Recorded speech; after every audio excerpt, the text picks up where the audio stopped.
Assalamualaikum warahmatullahi wabarakatuh. Alhamdulillah, puja dan puji kita selalu hadirkan kepada zat yang paling pantas untuk dipuja dan dipuji. Karena memang dia zat yang maha kuat, maha bijaksana, maha adil, yang telah menciptakan semua yang di langit, semua yang di bumi, dan semua yang di kedalaman lautan. Dialah Allah subhanahu wa ta'ala yang selalu kita ikrarkan dengan kalimat La ilaha illallah, la ma'buda bihaqqin illallah. Tidak ada Tuhan yang berhak disembah di langit dan di bumi kecuali Allah. Dia pula yang telah menggantungkan nikmat-nikmat yang diberikan kepada kita dari makanan, minuman, pakaian, kesehatan, dan seluruh yang bisa membuat roda kehidupan kita berjalan di muka bumi ini dengan memuji namanya. Alhamdulillah. Maka sangat wajar kalau kita selalu mengucapkan kalimat yang mulia ini. Juga kita panjatkan salam hormat kita kepada manusia pilihan Sang Pencipta, manusia yang telah disempurnakan jalur nasabnya, disempurnakan fisik dan akhlaknya oleh Sang Pencipta Allah Subhanahu wa taala, dan risalah langit, kerasulan dan kenabian ditutup dengannya, dan juga dinobatkan menjadi pimpinan anak Adam secara mutlak, dan juga orang yang pertama mengetuk pintu surga dan masuk ke dalamnya. Sang Pencipta Allah bersama malaikatnya mengucapkan salam hormat kepada manusia terbaik ini. Maka sangat wajar kita sebagai pengikut yang setia kalau selalu membacakan salawat dan taslim kepada Nabi besar Muhammad sallallahu alaihi wasallam. Melanjutkan bahasan kita mahkota pengantin, dan kita masuk pada siang ini semoga Allah berkahi landasan memilih suami. Setelah kita membahas landasan memilih istri pada pertemuan yang lalu. Kata penulis, adapun landasan yang wajib diletakkan oleh setiap wanita di depan pelupuk matanya dalam menerima laki-laki yang mengajukan lamaran kepadanya, maka syarat, landasan dan pedoman yang pertama ialah agama. Orang yang memiliki ketaatan beragama jika menyukai wanita berarti ia memuliakannya. Jika ia tidak menyukainya, maka ia tidak menzaliminya. Sebab kenapa seorang wanita harus memilih laki-laki yang mukmin, yang saleh? Karena kalau dia mencintainya, dia akan memuliakannya. Kalau dia tidak menyukainya, karena menikah karena orang tuanya, menikah karena kasihan, tetap dia tidak akan menzaliminya, tetap akan memberikan haknya. Dan ini tidak akan dimiliki kecuali orang yang beragama. Dan sudah saya sebutkan pada pertemuan-pertemuan kita yang lalu, setiap laki-laki di antara kita di sini harus hati-hati memilih calon ibu anak-anak kita. Karena status sperma kita masuk ke rahim dia dan dia hamil, maka dia akan menjadi ibu anak kita selamanya. Seburuk apapun dia, dan disebabkan ibu anak kita kepada dia. Begitu pula seorang muslimah, status sperma yang dia terima ke rahimnya salah dari laki-laki yang keliru, jahat, nakal, rusak dan seterusnya, sudah cukup akan membuat anak yang lahir nanti di rahimnya ternisbatkan kepada laki-laki buruk itu selamanya. Makanya salah memilih pasangan, maka salah semuanya ke depan. Harus lebih hati-hati, dan orang yang sudah terlanjur salah memilih harus konsekuensinya bersabar, memperbaiki, atau memang dia meninggalkan kalau tidak bisa diperbaiki. Dan dia memulai dengan sesuatu yang baru yang bisa dia perbaiki sisa umurnya, karena kalau tidak jadi masalah buat dia. Intinya agama memang menjadi asas, baik waktu kita cari atau bahas masalah landasan memilih istri, agamanya, dan landasan memilih suami juga sama, agama. Kasus Nabi SAW menyuruh dahulukan agama ini teman-teman sekalian, karena agama bisa mengontrol semuanya. Seseorang tahu dengan agamanya kalau dia adalah makhluk Allah, ada penciptanya. Siapapun tidak melihatnya, Allah melihatnya. Itu karena agama yang memandu dia.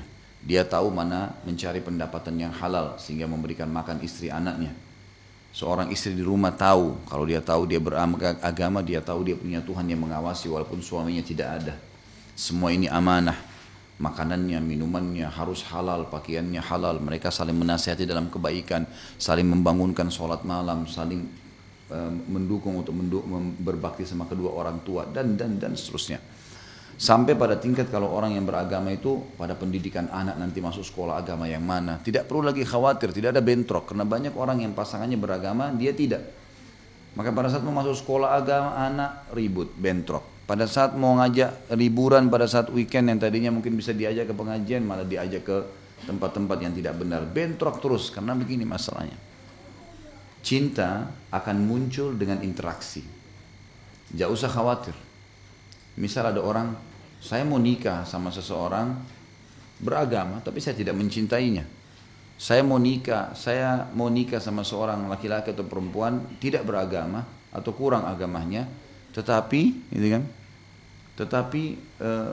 saya suka. Gitu. Maka ini keliru, ini bukan cinta namanya. Ini baru rasa cenderung, karena cinta nggak mungkin kecuali dengan pengabdian, pengorbanan, ya, mengalah. Ini semua baru namanya cinta, dan tidak mungkin kalau orang tidak interaksi. Ini paling luar biasa dalam masalah rumah tangga.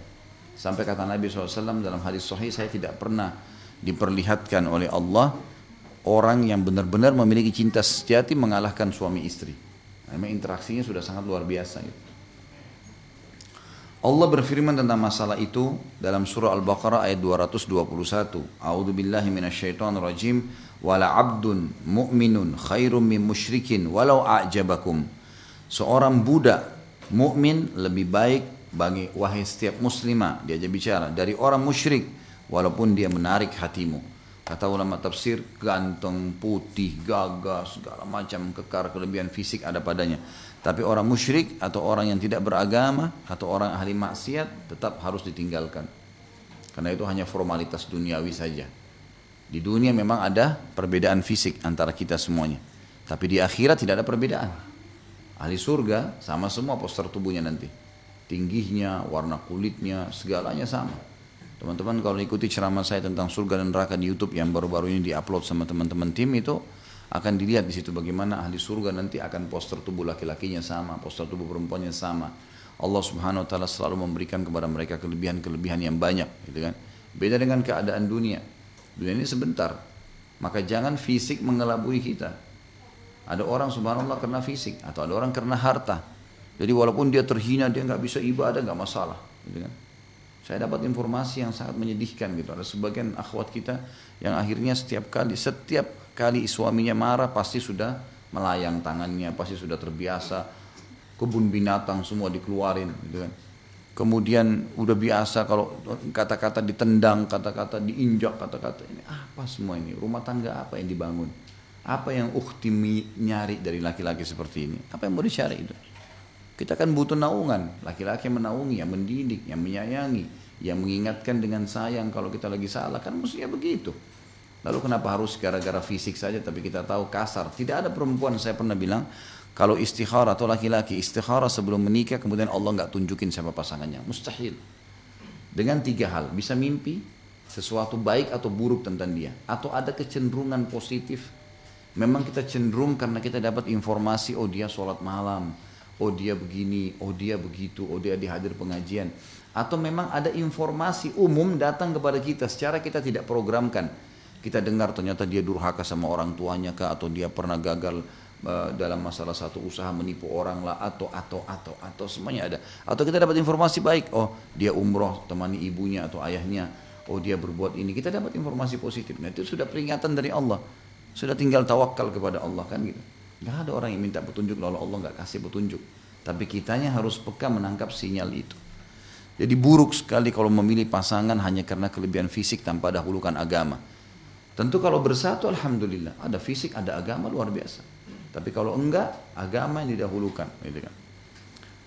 Kemudian juga Allah SWT mengatakan dalam surah An-Nur ayat 26. A'udzu billahi minasyaitonir rajim wat-thayyibatu lit-thayyibina wat-thayyibuna lit-thayyibat. Dan wanita-wanita yang baik, kata ulama tafsir, adalah wanita-wanita yang sengaja menjaga hubungannya dengan Allah. Itu yang baik. Adalah untuk laki-laki yang baik pula. Pasti yang datang melamar dia juga laki-laki baik. Dan laki-laki yang baik, laki-laki yang menjaga kehormatannya, hubungannya sama Allah, tidak berbuat masalah, maksiat di tengah-tengah tempat kerjanya atau di tempat umum dan seterusnya, adalah untuk wanita baik-baik pula. Allah akan datangkan juga wanita baik-baik yang akan menawarkan diri atau dia cenderung padanya. Jadi dipastikan kalau kita dahulukan agama, Allah akan dahulukan juga agama buat kita. Setiap orang yang subhanallah habisin waktunya di diskotik, di bar, berzina, pasti cenderungnya dia kepada orang buruk tuh. Pasti cenderungnya orang yang seperti itu. Akhirnya si laki-laki yang seperti ini nikah sama perempuan yang memang pelacur. Gitu. Perempuan-perempuan yang pelacur ini pasti nikahnya sama memang laki-laki yang hidung belang. Gitu. Memang sudah begitu jalurnya. Tapi orang yang terbiasa menjaga dirinya, ibadah, hadir di majelis ilmu, dia sholat kalau azan, ini akan terjaga. Tutup auratnya kalau perempuan. Pasti akan datang juga orang-orang yang sama, sepadan dengan dia. Nabi SAW bersabda dalam hadis yang sahih riwayat Imam Tirmidzi dan juga Ibnu Majah serta Al-Hakim. Kata beliau SAW, "Idza khataba ilaikum man tardawna dinahu wa khuluquhu fazawwijuhu illa taf'alu takun fitnatun fil ardi wa fasadun 'arid." Jika orang yang kalian ridhai agama dan akhlaknya meminang putri kalian, maka nikahkanlah ia. Jika kalian tidak melakukannya, maka akan terjadi fitnah di muka bumi dan kerusakan yang besar. Artinya pasti rumah tangganya kacau setelah itu. Kalau orang soleh dan soleh yang ditolak, ini berarti sudah kacau semuanya, gitu kan? Enggak boleh. Satu-satunya cara kita bisa menolak kalau ada orang soleh atau orang soleh, kalau ada orang yang lebih baik dari dia. Memang kita punya pertimbangan, si A sama si B ini ternyata A soleh, B soleh, tapi kita pertimbangkan dari salah satunya, itu nggak ada masalah. Itu boleh saja. Orang yang sama dengan dia atau malah orang lebih baik dari dia. Misal si A memang agamanya bagus tapi kurang ekonominya. Si B baik agamanya, ekonominya bagus. Kita pilih si B, itu wajar saja. Itu tidak ada masalah. Tapi kalau dipertemukan antara satu orang soleh atau solehah dengan orang yang buruk agamanya, maka ini tidak bisa. Ini nggak bisa. Nabi SAW mengatakan kepada Bani Bayadha, dan hadis ini diriwayatkan oleh Imam Baihaqi, "Ankihu Aba Hindin aw ankihu ilai wa kana hajjaman." Nikahkanlah Abu Hind dan nikahkanlah putri kalian kepadanya. Abu Hind adalah tukang bekam. Jadi Nabi SAW pernah memotivasi satu suku, namanya suku Bayadha. Suku Bayadha terkenal karena mereka memiliki kulit yang berwarna putih, maka diberikan julukan suku Bayadha. Terkenal dengan kecantikannya, perempuannya, laki-lakinya gagah-gagah gitu ya. Terus ada satu tukang bekam Nabi yang suka bekam Nabi, namanya Abu Hind. Melamar perempuan di situ, mereka ragu, mereka maunya nikah sama-sama dengan orang mereka lah, gitu kan, secara fisik dan seterusnya. Tapi Abu Hind itu orang soleh, tukang bekamnya Nabi SAW, ahli ibadah. Maka Nabi SAW mengatakan, wahai Bani Bayadha, nikahkan Abu Hind, ya, terima lamarannya, dan nikahkanlah putri kalian dengannya, ya. Nikahkan dia dengan saudari kalian, dengan tante kalian, atau dengan putri kalian. Dan Abu Hind adalah tukang bekam. Maksudnya di sini pekerjaannya bekam. Ya. Orang-orang di bekam, ya, mungkin sekarang sudah mulai dikenal, tapi zaman dulu memang itu adalah terapi pengobatan, ya, terapi pengobatan. Jadi kurang lebih seperti dokter kalau zaman kita sekarang. Ya. Selanjutnya Ibnu Abi Hazim meriwayatkan dari ayahnya dari Sahal, dia berkata, dan riwayat ini diriwayatkan oleh Bukhari. Marra rajulun ala Rasulillah sallallahu alaihi wasallam faqala ma taqulu fi hadha? Qalu hariyun in khataba an yunkaha wa in syafa'a an yushaffa'a wa in qala an yustama'. Qala thumma sakat. فمر رجل من فقراء المسلمين فقال ما تقولون في هذا؟ قالوا حري إن خطب أن لا ينكح وإن شفع أن يشفع وإن قال أن لا يستمع. فقال رسول الله صلى الله عليه وسلم هذا خير من ملء الأرض مثل هذا. Seorang laki-laki pernah lewat di hadapan Nabi Muhammad SAW. Maka beliau bertanya kepada para sahabat, apa pendapat kalian mengenai orang ini? Kebetulan orang ini punya kelebihan fisik yang luar biasa. Orangnya bajunya bagus, fisiknya bagus, wangi, gitu kan. Kata Nabi SAW para sahabat, bagaimana pendapat kalian dengan laki-laki ini? Mereka menjawab, ia pantas untuk dinikahkan bila ia meminang. Laki-laki ini kalau melamar pasti diterima nih. Diberi bantuan jika minta bantuan, dan didengarkan kata-katanya jika berbicara. Nah, ini orang punya wibawa. Kemudian Nabi SAW diam pada saat itu. Lewat laki-laki lain, tidak lama kemudian lewat seorang laki-laki fakir dari kalangan muslimin. Tadi itu orang kaya raya. Lalu kata Nabi SAW kepada para sahabat, apa pendapat kalian tentang orang yang kedua ini? Mereka menjawab, sudah sepantasnya ia tidak dinikahkan bila meminang, karena miskin. Ya. Tapi dia beriman ya, tidak diberi bantuan jika minta bantuan, dan tidak didengarkan kata-katanya jika berbicara. Maka kata Nabi SAW, orang ini yang kedua yang miskin tadi, lebih baik daripada orang yang seperti awal, ya semisal yang ini yang sudah lewat, walaupun sepenuh bumi. Hadis ini memberikan gambaran kepada kita, ternyata orang pertama memang tidak beragama, yang kedua beragama. Walaupun dia punya kelebihan fisik, punya kekayaan, lalu dibandingkan dengan orang kedua yang kurang, miskin ekonomi, fisiknya mungkin kurang, tapi beragama, Kata Nabi SAW, ini yang beragama lebih baik daripada itu walaupun itu sebanyak bumi ini. Jadi artinya di sini saking tegasnya diperintahkan untuk memilih suami yang soleh, ya, pasangan yang soleh. Tentu kita sedang bicara landasan memilih suami. Saudariku, kata penulis, agama adalah barometer yang bisa Anda gunakan untuk menilai laki-laki, bukan harta atau gelar yang dimilikinya. Tapi bila ia memiliki harta dan keahlian di samping agama, maka itu suatu kenikmatan. Orang yang memiliki ketaatan beragama tidak boleh selama-lamanya dikalahkan dengan orang yang membuat propaganda dalam hal memotong rambut atau mengadakan propaganda di dunia pakaian. Jadi artinya jangan terpengaruh dengan itu, karena orang yang beragama juga masih bisa dikemas. Pasangan kita yang soleh atau soleha, kita bisa kemas. Artinya bisa kita berikan, kalau ada rezeki beli pakaian yang bagus, bisa juga menata rambutnya seperti orang kaya, bisa, gitu kan? Bukankah ada orang yang tadinya mungkin banyak orang kelihatannya kotor, kumuh justru karena masalah tidak merawat saja, gitu kan? Tapi ternyata setelah dia dikemas, dia dirawat, maka jadi bagus tuh, ya? Nggak ada masalah. Ya. Demikian pula tidak boleh dikalahkan oleh orang yang hafal nyanyian, tapi hatinya tidak hafal satupun ayat dari kitabullah atau satu hadis pun dari hadis-hadis Rasulullah SAW. Artinya banyak orang memilih penyanyi, tapi dia tidak memilih orang yang hafal Al-Quran. Ini salah sekali, fatal sekali salahnya. Mau diapain nyanyian itu? Kalau kena kita suka dengar, ibu-ibu mungkin akhwat suka dengar nyanyian suaranya, kenapa kita nggak suka mendengar orang tartilkan Quran di telinga kita? Bisa dibayangkan kalau suami itu menyanyi atau suami itu membaca Al-Quran, pastilah beda. Atau orang-orang yang berpenampilan ala wanita yang menyimpang jalannya sehingga ia tidak bisa membedakan antara pakaian atau rambut laki-laki dengan wanita. Ada orang juga begitu, perempuan, karena ini orangnya lelucon, biasanya kan banci ini atau orang homo ini begitu, supaya mudah dekat dengan masyarakat dia buat lelucon, ya. Biasa umumnya suka tertawa, ditertawakan. Nah, ada perempuan suka dengan itu.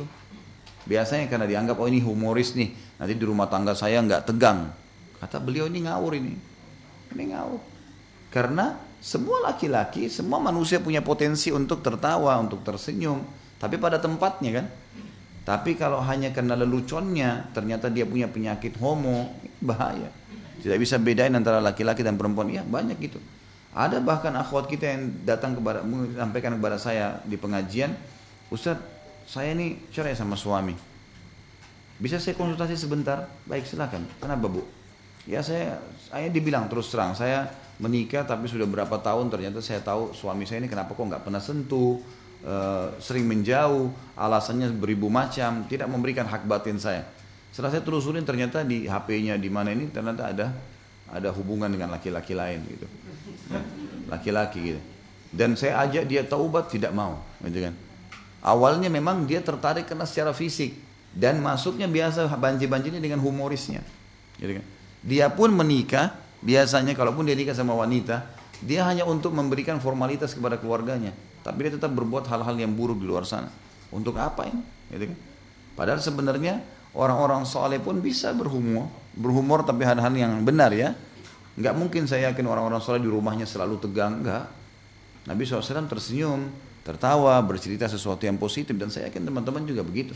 Nggak ada sesuatu yang selamanya tegang. Ada saatnya kita berbicara serius. Pada saat bicara masalah surga dan neraka misalnya, masa kita mau sambil tertawa-tawa, kan tidak mungkin. Ya. Tapi kalau kita bicara masalah hukum pernikahan, mendidik anak, ya wajarlah orang masih masuk dalam hal-hal yang humoris gitu kan. Itu biasa saja. Jadi beliau mengatakan jangan sampai kita dahulukan orang-orang yang malah punya penyimpangan, ya, seks ini, kemudian dijadikan sebagai pasangan hidup. Ya. Tidak juga, kata beliau, dikalahkan oleh orang yang manis kata-katanya, yaitu kumbang yang hinggap di antara bunga-bunga untuk menyerap madunya dari ini dan dari itu. Maksudnya ini playboy, ya. Laki-laki yang suka gonta-ganti pasangan. Kadang-kadang ada perempuan subhanallah dianggap prestasi kalau dia menjadi pacar yang ke-500-nya orang ini, gitu. Dia tahu temannya semua pacaran sama laki-laki ini, tadi dia anggap persaingan. Pada saat dia terakhir jadi pacarnya orang itu dan menikah, dianggap prestasi. Ini kebodohan ini. Kalau sebelum nikah saja dia sudah gonta-ganti pasangan, jangan heran setelah nikah dia selingkuh. Sebelum nikah memang dia sudah begitu orangnya, gitu kan? Jangan dianggap prestasi, ini salah. Ini orang, kata beliau di sini bahasanya, kumbang yang hinggap. Kumbang itu kan nyengat, ya. Dia datang di antara bunga-bunga untuk menyerap madunya dari ini dan dari itu. Nikmatin ini, nikmatin itu, nikmatin ini. Haram, gitu kan? Tidak juga orang yang berdiri di depan pintu sekolahmu untuk menunggumu keluar agar engkau bisa pergi bersamanya tanpa sepengetahuan keluarga. Kalau ada laki-laki sudah ajak janjian berdua pergi, berarti sudah jelas enggak, agamanya tercoreng nih. Kalau laki-laki yang benar beragama enggak mungkin diajak berdua. Serius, tanya baik-baik, bicara sesuatu yang perlu tentang keluarga, datang ke rumahnya minta, cari informasi, kemudian menikah. Kan gitu. Nggak ada main-main, memang mau menikah, nggak mau jalan. Menikah bedanya hanya sudah ada akad nikah. Jalan setelah itu, orang pacaran sama. Dia jalan tapi tanpa akad nikah. Kenapa kok kita bisa merasa orang pacaran lebih aman daripada orang menikah? Tidak mungkin, secara rasional nggak mungkin. Tapi karena jadi sudah membudaya kita ya. Di Indonesia ini kayak sudah melekat. Bahkan orang tuanya yang suruh anaknya untuk berhubungan gitu kan. Pacaran sebelum nikah sama dengan zina. Sama, nggak ada bedanya. Apa bedanya? Orang pergi gelap-gelap ke bioskop berdua jalanan ini. Bagaimana bisa orang tua izinkan anak perempuannya begitu? Apa nggak ada lagi kecemburuan gitu? Bahkan kadang-kadang kalau pulang ibunya duduk temani makan. Tadi kamu bagaimana nak? Tadi kamu begini. Jadi kesannya, oh pacarmu nggak beginin kamu ya? Kok jadi aneh-aneh kayak ajaran yang aneh-aneh semua? Nggak mungkin, haram dalam agama. Anaknya sampai berzina karena motivasi dari orang tuanya. Nggak mungkin ini kan itu. Nggak boleh. Ya. Saya pernah, semoga Allah kasih hidayah, silaturahim ke keluarga besar, kepada saat kumpul-kumpul banyak juga yang tidak ngerti agama. Tidak semua keluarga saya juga ngerti agama. Tapi anaknya rupanya sudah mulai bujang laki-laki. Ayahnya dengan bangga bilang, oh ini pacarnya ini orang ini. Kan gitu. Keluar malam minggu ini, tanya, kok sudah cium belum pacarmu? Loh, kok aneh ini? Kalau bagi saya asing, aneh sekali ya. Dia menyuruh anaknya, anak itu melakukan dengan tidak merasa bersalah. Karena tameng pertama anak kan orang tua. Orang tua larang, biar bagaimana dia takut sama orang tuanya. Nah, bertahun-tahun hidup sama-sama kan gitu. Kenapa kok malah tidak dilarikan kepada hal yang positif?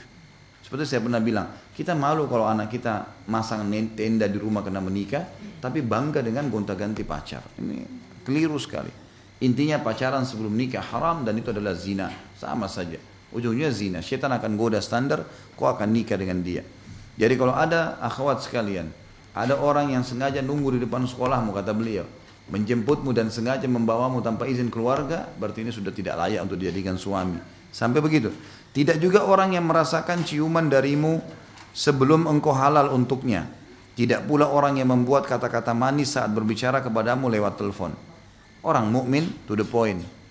Saya ada minat dengan kamu, tapi saya ingin cari tahu tentang keluarga, tentang kebiasaan. Bisa saya diinformasikan? Emang informasi penting. Masalah bercanda, masalah ketawa-ketawa, masalah bercumbuan, memang masalah akad nikah itu. Silakan setelah akad nikah pacaran sampai capek, gitu kan. Mau keluar begadang, pergi keluar kota, keluar negeri, tinggal di hotel, nggak ada yang ngomong. Ada yang tanya ini buku akad nikah saya. Aman. Hamil pun perempuan nggak malu ya. Ada ibu-ibu hamil karena suaminya ditanya, ibu hamil ya? Iya, alhamdulillah. Tapi kalau hamil di luar nikah, malu ditutup perutnya sama dia. Gitu. Kata beliau, hati-hatilah saudariku terhadap serigala-serigala pemangsa. Ya. Ketahuilah bahwa tidak akan lurus suatu rumah di mana pemuda mengambil apa yang dihendakinya dari gadisnya sebelum membina rumah tangga dengannya. Kalau ada laki-laki sudah mau mencicipi tubuh salah seorang muslimah sebelum nikah, ini sudah nggak benar. Rumah tangga apa yang mau diharapkan nanti? Sementara dia tahu itu nggak boleh. Sebab pemuda itu akan berada di antara dua dilema. Meragukan gadis itu, jangan-jangan ia bersama laki-laki lain sebagaimana ia bersama dengannya sebelum membina rumah tangga, atau menundukkannya dengan menyerahkan dirinya kepadanya sebelum dihalalkan untuknya. Karena itu saudariku, hati-hatilah selalu. Pilihlah laki-laki taat beragama yang ingin menuntunmu kepada Rabbmu dan menuju surgamu. Hampir semua muslimah subhanallah setelah berjalan waktu ya, apalagi kalau sedikit saja ikut pengajian atau dengar pengajian, pasti angan-angannya pengen dibangun sholat malam berjamaah sama suami, pengen jalan kemana ya, pengen hidup pengajian, pengen pandu baca Al-Quran. Angan-angannya perempuan banyak, dan muslim juga begitu laki-laki. Angan-angannya itu pasti ingin istrinya ini baca Al-Quran di depannya, atau bangunin dia sholat malam. Angan-angan itu ada pasti.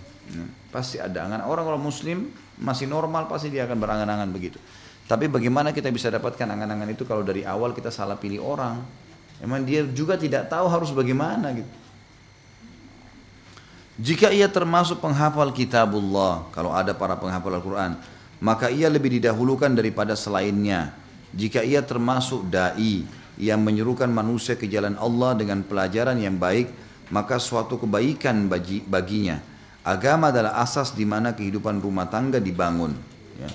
Tentu maksud beliau adalah kalau ada penghafal Al-Quran dahulukan, dan banyak menghafal Al-Quran. Masalahnya dia mau nggak nikah dengan penghafal Al-Quran? Kadang-kadang tidak terfikir. Padahal banyak mukmin, ini kan? Banyak mukmin. Carilah calon suami yang kalau azan ke masjid, di dekat rumah banyak masjid tuh, yang selalu di saf pertama gitu kan?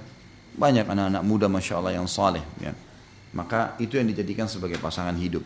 Dan saya sudah jelaskan pada kita pada saat menjelaskan landasan mencari, landasan memilih calon istri, sama dengan saya jelaskan sekarang, bukan aib menawarkan diri tapi positif ya. Saya cenderung dengan seorang wanita misalnya, saya mengatakan, sedang mengucapkan misalnya Assalamualaikum dan seterusnya, kita tulis berita, saya ada cenderung dengan Anda atau dengan kamu. Apa ada respon? Masih positif, tidak ada pelanggaran agama. Boleh kita membahasakan. Bukan aib perempuan membahasakan itu juga. Kalau lebih lanjut maka ingat saya ajarkan tuh hari konsep ta'aruf Islami ada 3 hal. Kalau tertarik memang maka boleh kita melihat yang pertama kenali fisiknya. Melihat wajah dan telapak tangan. Wajah simbol muka sampai ke perut dan telapak tangan kemaluan sampai ke kaki. Kemudian kenali keluarganya. Keluarga ayahnya pasti menurunkan fisik nanti buat anak-anak kita. Kulitnya, rambutnya, warnanya ya. Semua itu ada warna kulit, paras wajah, warna rambut, bentuk rambut dan itu adalah dari keluarga ayah.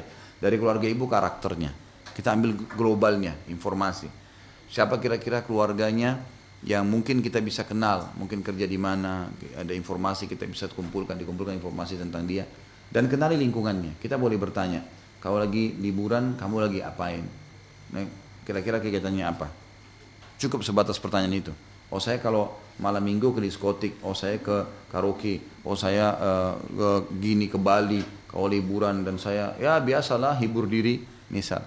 Atau ada orang bilang, oh saya kalau liburan saya biasa bantu orang tua saya, oh saya kembangin usaha saya, oh saya nulis buku, oh saya habisin di perpustakaan, atau apa saja, banyak yang lainnya. Maka itu semua sudah cukup untuk kita menilainya. Kemudian dikatakan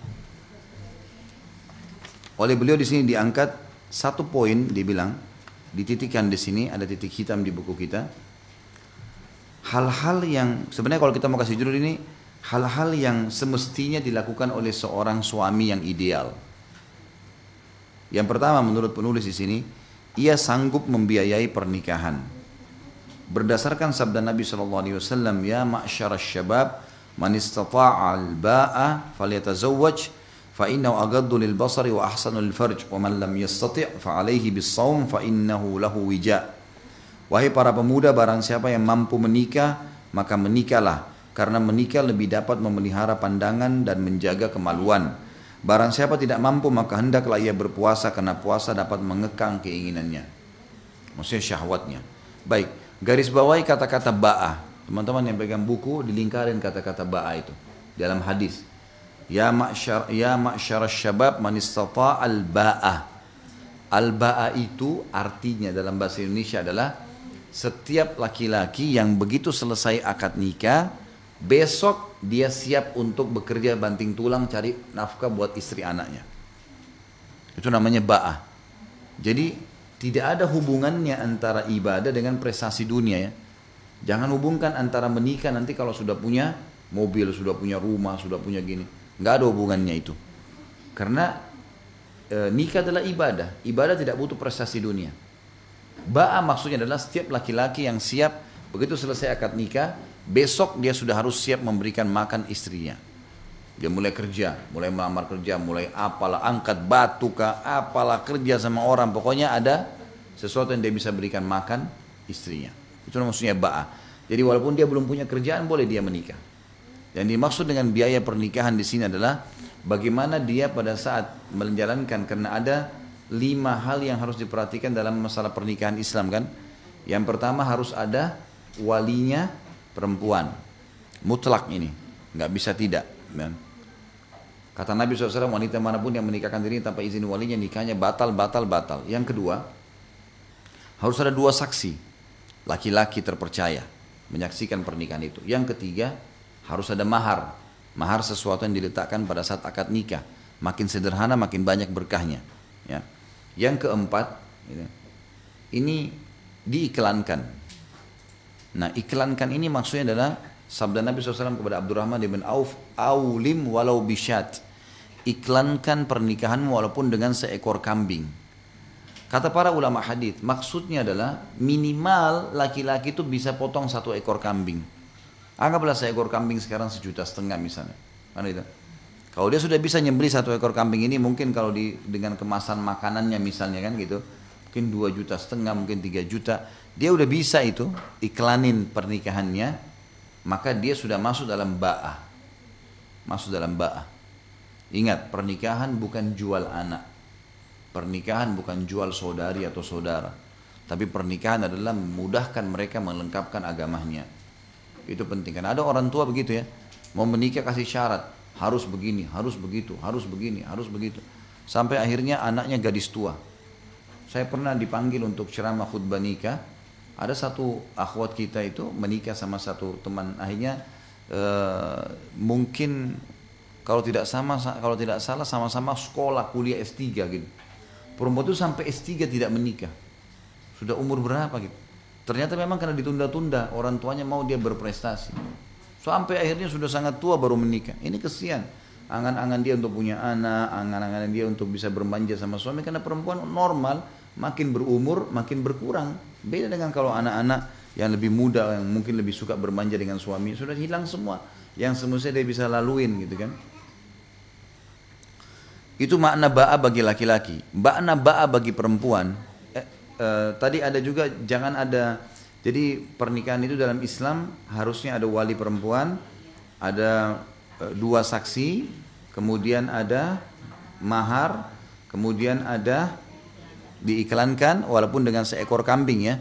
Jadi ini minimal dia bisa lakukan. Kemudian yang kelima adalah tidak boleh ada kemaksiatan dalam pernikahan itu sebelum atau sementara pernikahan.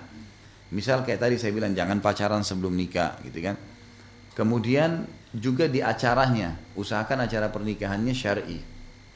Acara pernikahannya syar'i. Jangan ada pelanggaran-pelanggaran. Saya pernah jelaskan itu, seperti misalnya banyak orang angkat nikah kemudian panggil penyanyi-penyanyi perempuan, telanjang, terbuka auratnya, orang pada lihat. Dia panen dosa ngapain? Untuk apa? Gitu kan? Untuk apa? Kenapa begini ya? Kadang-kadang ada hal mungkin yang kita anggap tabu, tapi saya coba dobrak wacananya Bapak Ibu ya. Kadang-kadang kita anggap tabu. Kenapa kita mau nganggap tabu? Kalau lagi ada walimah, daripada penyanyi yang dibayar, anak yatim yang didatangkan. Penghafal Al-Quran, dari ma'had mana, ini loh penghafal Al-Quran. Harapannya supaya orang yang hadir di acara pernikahan itu tahu, berharap anak-anak mereka bisa hafal Quran seperti ini. Suruh baca Al-Quran. Kenapa kita tabu dengan itu? Kenapa kita nggak tabu dengan perempuan penyanyi dangdut yang pahanya kelihatan, yang maksiat berjam-jam, biayanya juga besar. Kenapa kita tabu dengan ini? Kenapa kita tabu kalau lagi liburan malam minggu atau hari Ahad? Kenapa kita tabu ngajak anak kita ke panti asuhan supaya dia belajar bagi-bagiin sosial kepada anak yatim, gitu kan?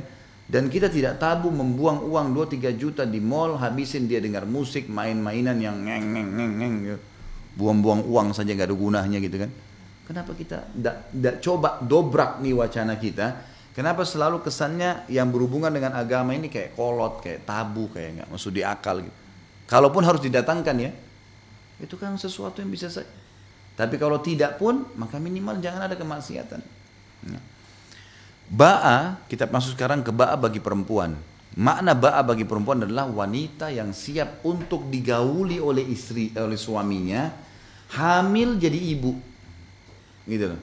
Jadi nanti dia siap nih digauli sama suaminya, dia layani suaminya di rumah tangga dan hamil urus anak. Itu namanya ba'ah, sudah cukup. Nah, kata ulama, kalau ada laki-laki umurnya 17 tahun sudah ba'ah, dewasa, siap bekerja, mau menikah, nikahkan. Kalau ada laki-laki 30 tahun tidak ba'ah, jangan nikahkan. Ada laki-laki 30 tahun tapi nggak bisa. Emang dianya tidak ada kawam, tidak ada sesuatu sifat kelaki-lakian. Ya mungkin karena banyak unsur masalah ya. Mungkin dari faktor sekolah, mungkin dari faktor pergaulan, mungkin dari faktor ini. Tidak ada ba'ah, tidak ada kesiapan untuk bekerja. Ya. Atau mungkin dia punya masalah penyakit jiwa. Nggak ada ba'ah di situ kan? Karena ba'ah tadi saya bagi laki-laki, dia menikah hari ini, besok dia siap banting tulang. Mau jadi tukang kah, mau jadi tukang parkir kah, pokoknya makanin istrinya, selesai. Halal selesai. Dia cuma mampu beli satu bungkus nasi uduk, satu bungkus makan berdua. Situlah romantisnya, gitu kan. Daripada makan banyak-banyak tapi tidak ada kebersamaan, gitu kan. Nanti pelan-pelan dengan roda kehidupan insya Allah dia bisa. Tapi orang mukmin dia tahu bagaimana mencari yang halal. Begitu juga dengan perempuan. Dia siap untuk digauli. Karena ada perempuan tidak siap dengan itu, tidak ba'ah. Ada perempuan begitu nikah tidak mau digauli sama suaminya. Berarti dia tidak ba'ah, nggak ada kesiapan. Dia tahu pasti suaminya akan sentuh dia. Mungkin karena faktor orang tuanya nggak jelaskan. Mungkin dia tidak tahu. Mungkin dia memang dasarnya pergaulannya bebas sebelumnya misalnya. Sehingga dia suka dengan cenderung laki-laki lain. Dan tidak mau disentuh sama ini. Dan itu tidak ada ba'ah namanya. Nggak ada ba'ah. Maka ini tidak masuk dalam perintah Nabi harus menikah. Gitu kan. Sama orang ini, karena ini sama orang yang sedang dimaksudkan tadi, yang sedang ditujukan oleh orang tuanya atau dipandukan supaya dia menikah karena agamanya gitu. Seperti itu yang maksud dengan ba'ah. Kata beliau, betapa banyak pemuda yang tanda kutip mencintai gadis. Fikiran bertemu setelah pandangan mata dan nafas mendengungkan nyanyian terindah yang belum pernah manusia melihat sebelumnya atau sepertinya. Artinya orang kalau sudah pacaran akhirnya dekat-dekatan, hembusan nafasnya sudah digoda oleh setan seperti lantunan nyanyi, akhirnya ciuman, akhirnya kemana-mana nih. Ya. Betapa banyak impian saling bertemu. Seorang pemuda bermimpi lalu ia menceritakan kepada gadisnya, lalu si gadis berkata-kata kepadanya. Betapa banyak ia berpikir untuk berbicara dengannya lewat telepon. Ia mendapati telepon berdering dan ternyata gadis itu. Betapa banyak kisah cinta yang tumbuh dan menggeluti imajinasi banyak gadis. Kemudian ketika tiba pembicaraan tentang nikah, maka cinta itu menjadi fata morgana. Impian itu hilang diterbangkan angin dan luluh lantah di tataran kenyataan. Jadi beliau ingin menekankan, wahai muslimah, kalau ada laki-laki yang cuma tahu ngajak kamu jalan, ngajak kamu ngobrol, mau nikmatin ciuman dengan kamu dan seterusnya, tapi pada saat ketahuan orang ini mau nikah atau tidak, pada saat dilemparkan kata-kata pernikahan, dia lari. Fata morgana, nggak ada. Makanya bukan aib dari awal, kalau mau sentuh saya, menikah. Dan ingat kata-kata saya, wahai muslimah, anak-anak juga kita perempuan bahasakan mereka. Semua perempuan, laki-laki di sini tahu, semua perempuan kalau tidak mudah disentuh, ya, dia jaga wibawanya. Saya mau disentuh dia jaga, jangan, nggak boleh, ini haram. Misal, ini nggak boleh. Misal dia bahasakan, kecuali pasti dihormati sama suaminya. Kalau nikah sama itu pun dihormati sama dia. Oh ini istri saya dulu jaga, oh, orangnya jaga nih. Emang begitu. Nggak ada perempuan yang gampangan disentuh, iya dicium, iya digauli, iya buka pakaiannya segala. Kecuali pasti suaminya anggap remeh. Pasti. Itu sudah jelas, itu sudah fitrah. Laki-laki di sini tahu, perempuan juga bisa mengetahui masalah itu. Itu sudah umum. Allah Subhanahu wa taala tidak mungkin mengharamkan atau melarang sesuatu kecuali pasti baik buat kita. Kata beliau, mana semua impian-impian itu? Kalau laki-laki dasarnya memang cuma tahu menikmatin si gadis itu saja. Di samping itu, sebagai akibatnya ia membawa kisah-kisah kehinaan dan hilang iffah. Iffah itu kemuliaan jiwa. Adab dan rasa malu. Setelah itu ia tidak akan kembali lagi seperti semula. Jadi kalau seandainya sudah diajak menikah, maka orang-orang yang hidung belang ini pasti mencari 1001 alasan supaya tidak jadi pernikahan itu. Alasan saja, nanti lagi ini lagi itulah, orang tua saya masih mau sekolah, saya masih mau S3, saya masih 1001 alasan. Lari dari kenyataan yang harus dia langkahi, yang dia harus jalani, gitu kan. Nah ini semua adalah fakta orang-orang yang tidak akan bertanggung jawab. Lalu untuk apa? Ruginya kita sudah disentuh, kenapa gitu? Ya. Ciri-ciri bidadari surga adalah mereka tidak pernah tersentuh oleh manusia dan juga jin. Kemuliaan Maryam alaihissalam dimuliakan sama Allah sampai hamil nabi tanpa suami sebagai tanda bukti karena wanita suci. Dikatakan sifat Maryam tidak pernah ngobrol sama laki-laki kecuali mahramnya. Tidak pernah ngobrol satu kali pun seumur hidup. Pertama kali Maryam bicara sama laki-laki yang bukan mahram itu pun rame-rame waktu sudah gendong Isa alaihissalam. Baru kaumnya tanya, hai Maryam, dari mana nih? Mereka tahu Maryam ini nggak pernah bicara sama laki-laki. Ayahmu bukan laki-laki yang hidung belang, ibumu bukan pelacur. Kok bisa? Maryam juga nggak ngomong. Dalam Al-Quran, Maryam cuma tunjuk bayinya. Nggak ngomong, nggak ada lisannya ngomong. Mereka bilang, bagaimana kami bisa ajak ngomong bayi dalam buayan? Nabi Isa yang jawab. Artinya kesuciannya luar biasa sudah. Sulit untuk digambarkan. Kan itu. Wanita suci ini pasti Allah datangkan laki-laki suci buat dia. Pasti. Saya nggak tahu saya pernah cerita atau enggak kisah wanita bercadar di Bogor. Sudah ya? Main belum aja. Udah tahu langganan pasti belum. Ada teman saya, teman ayah saya, beliau cerita satu kampung. Jadi beliau kemudian tinggal di wilayah Bogor, satu wilayah Bogor. Saya nggak usah sebutin nama tempat kecamatannya lebih tepat. Yang jelas di situ rupanya tempat beliau sering datang gitu, kenal baik sama imam masjidnya. Dia bilang ini teman ayah saya masih hidup sekarang, subhanallah masih sehat dan alhamdulillah, semoga Allah jaga. Terus dia cerita sama saya, dia bilang ada satu pengusaha dari Perancis, orang ini kaya raya, soleh, datang ke Jakarta. Terus ketemu saya, kata teman ayah saya ini. Terus dia bilang, akhi, saya pengen lihat perkampungan Indonesia. Ingin tahu perkampungan Indonesia ini. Ya baiklah, tiba-tiba teman ayah saya bilang, saya bawa ke kampung itu deh, ke tempat saya nih. Pergilah sini, tidak jauh dari Jakarta, mudah terjangkau, pergilah ke sana. Masuk di masjid, dia lihat masjidnya sederhana, dia bantu. Ini saya mau bantu ketemu imamnya. Subhanallah, habis sholat duhur, lagi ngobrol-ngobrol masalah bantuan masjid, lewat satu akhwat pakai cadar. Ini akhwat ini rupanya sudah kurang lebih 6 bulan pakai cadar di kampung itu. Dan setiap hari diolok-olok oleh anak-anak muda di situ. Ini siapa yang mau nikah ini perempuan nih pakai cadar, apa tuh cadar, apa tuh, caci maki. Karena nggak ada, di sana semua perempuan nggak pakai cadar, nggak pakai jilbab malah. Aneh nih perempuan nih. Tetap aja dia istiqomah. Mau diolok-olok, sampai yang berita tersebar sekali di kampung itu adalah perempuan ini nggak bakal ada yang mau nikahi. Begitu beritanya. Lewat perempuan itu subhanallah tidak diatur, hikmah Allah lewat di dekat masjid. Si pedagang pengusaha Perancis ini bilang, siapa itu? Kata imam masjid, itu perempuan terbaik di kampung ini. Gak ada perempuan kayak dia, gak bergaul sama laki-laki orang, tapi dicaci maki sama anak muda di sini. Kata si pengusaha, sudah nikah? Dia bilang belum, lamarin buat saya. Lamar, menikah. Iya, dilamar menikah, dibawa ke Perancis gitu. Subhanallah, teman ayah saya bilang, Allah datangkan jodohnya dari Perancis di kampung di pedalaman Bogor. Orang suci Allah datangkan orang suci, nggak perlu khawatir, gitu kan? Tapi orang buruk jadi buruk juga, gitu kan? Ini contoh perempuan, contoh laki-laki juga banyak, gitu kan? Kalau antum di sini jaga istiqamah, orang mau bilang kamu alim ya itu orang alim itu diolok-olok biarin aja. Karena nanti juga akan Allah utus wanita yang seperti kita. Nanti akan datang tuh wanita yang memang jaga seperti kita juga, jadi nggak heran, gitu. Jadi seperti itu pemahamannya. Kemudian ada pun perkataan Nabi SAW kepada Fatimah binti Qais. Ya. Amma Muawiyatu fasu'lukun la malalah. Adapun Muawiyah maka ia fakir tidak memiliki harta.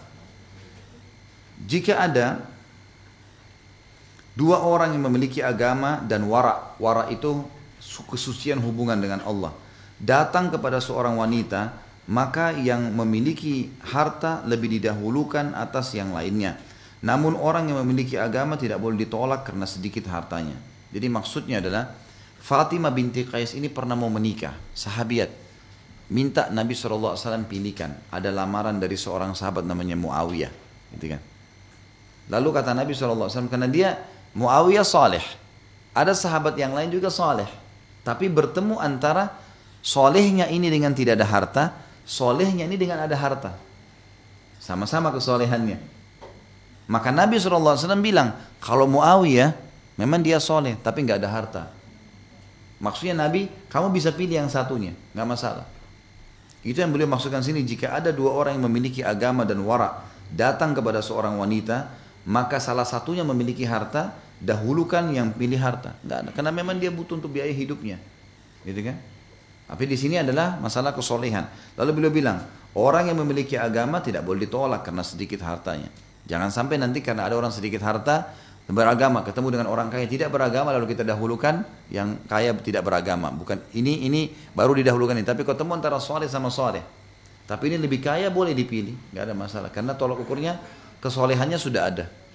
Maka kekayaan nilai plusnya, gitu kan.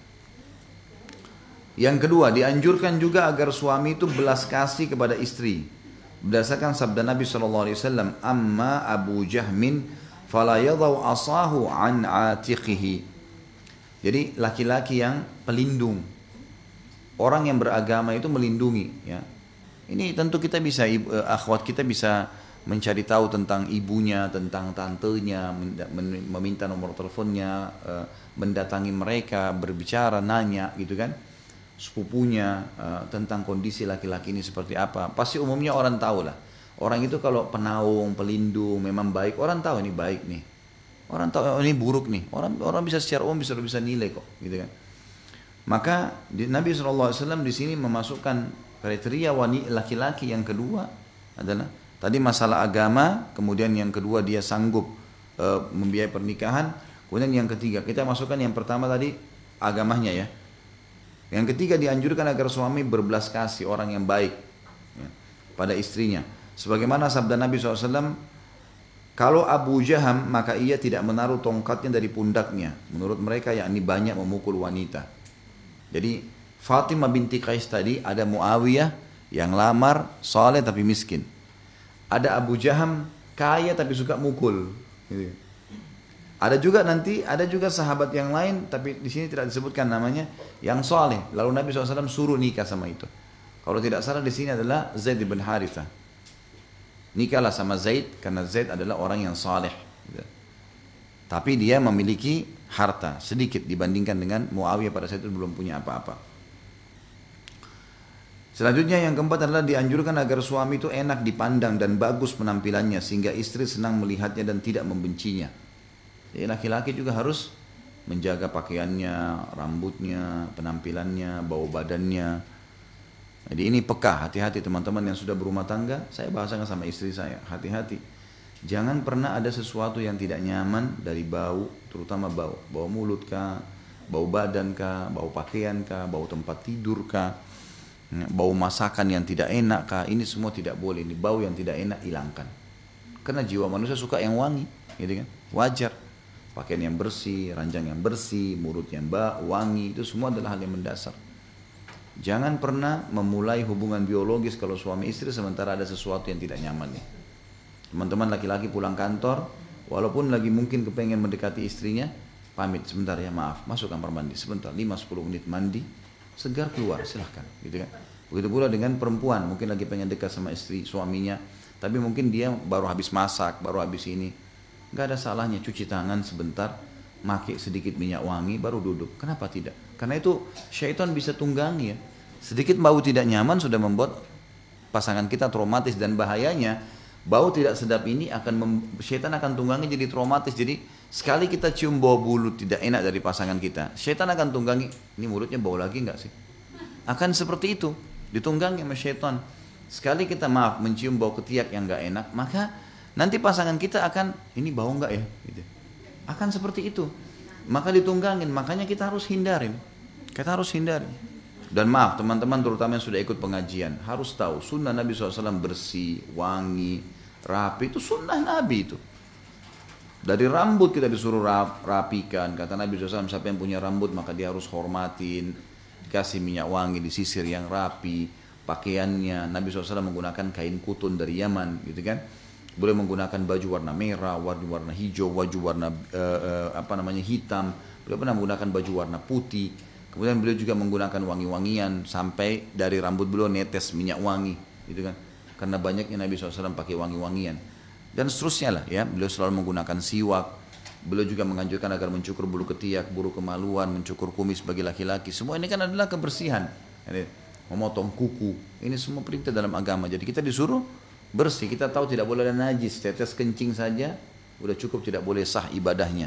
Berarti kita disuruh bersih memang. Kan itu, bersih. Salah satu penyebab azab kubur tidak sucikan diri pada saat cebok. Ini haram, ini dihubungkan dengan dosa, hukuman, dan berarti lawannya kita harus bersih. Seperti itulah.